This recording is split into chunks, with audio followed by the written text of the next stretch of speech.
guys, I'm Layla. Welcome to Raid Lore Stories. Today's lore story is going to be for Marius the Gallant, brand new Void Legendary added to the game, who's kind of along the paths of getting like Arbiter or Ramontu Drake's blood. I love that they actually gave us a horse, right? We finally have an equine horse kind of champ. Though he's missing, oh wait, is that his tail there? I'm trying to find his tail. Oh, his tail's here. It's braided. I'm just used to horses kind of having like a tail going up, I guess. But all right, he has a tail. It just looks like it's braided, I think. Or is that part of a tabard? I know, I think that's his tail. Anyway, enough of looking at his rear end. Let's read his story.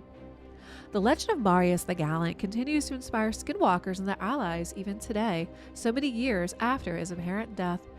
His story shows both the power and the potential of the skinwalker transformation and illustrates how, to some, it may not be a curse, but a blessing. Marius' story begins during the Red Crusade when skinwalkers were hunted across and held by the Sacred Order and their allies. Then a minor knight in service to a bannerlord of Ark, Marius was already exceptional.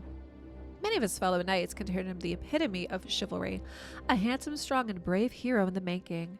He had hunted bandits and dangerous beasts in the hills, and even once defeated the rotten undead monstrosity known as Vogoth the Accursed.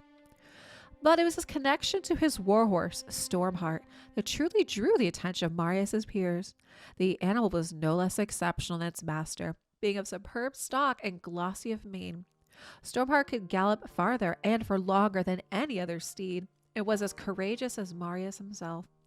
Indeed, some attest that the Stormheart possessed an unusual eagerness for combat. The horse seemed to relish the sound its hooves made as they crushed bone. Moreover, while every knight learns to ride, few did so with the preternatural skill displayed by Marius. A consummate chivalryman, he and Stormheart worked together so seamlessly that onlookers often wondered if there was sorcery at work. The truth was, Marius and Stormheart were simply made for one another.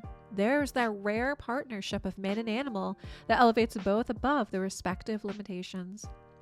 When his lord joined the crusade, Marius followed, as was his duty, but he was not shy about sharing his reservations as to the nature of their enemy.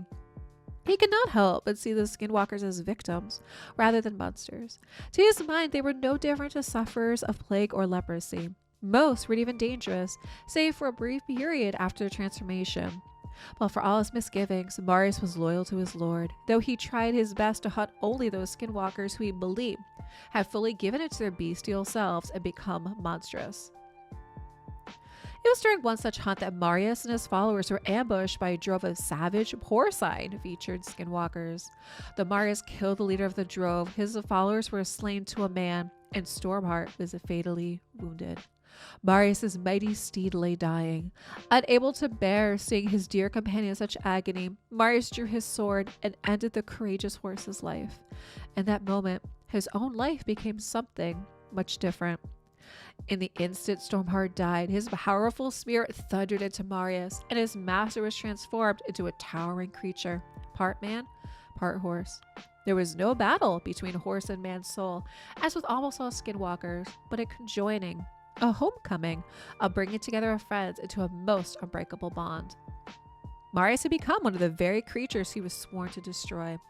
But rather than succumbing to bestial impulse like so many of his fellow skinwalkers, Marius is saved by the strong bond between himself and his steed. Even as his body twisted into a new form, his mind remained whole and stable, if somewhat confused. In the days that followed, that confusion gave way to a new sense of purpose.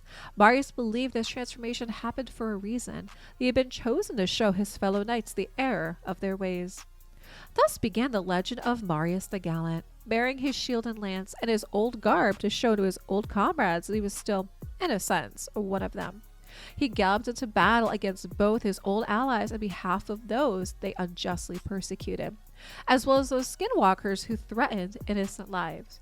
He became a hero to those skinwalkers who wished for peace and more than once led packs and herds into battle against their oppressors.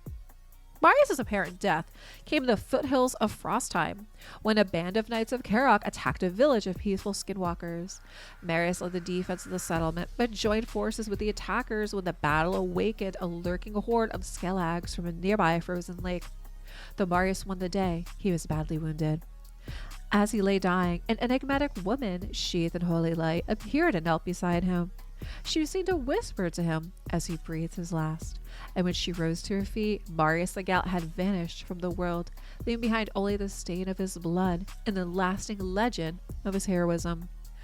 Okay, guys, I like that story. I thought that was really good. And I like how they make him... It's like some kind of legend where they don't really know like what happened to him, and they say like they talk about his apparent death, right? And then obviously this woman that shows up in the end is the Arbiter. It would make sense again because this is how we end up kind of getting him in the game, right? Is we have to go through all these different challenges and missions to be able to claim him, kind of like Arbiter Ramantu. So it would kind of make sense that, you know, they would have the Arbiter show up and explain that too. But I really like this story from Marius the Gallant. Guys, drop me a comment down below what you think of this lore story, and thanks for watching.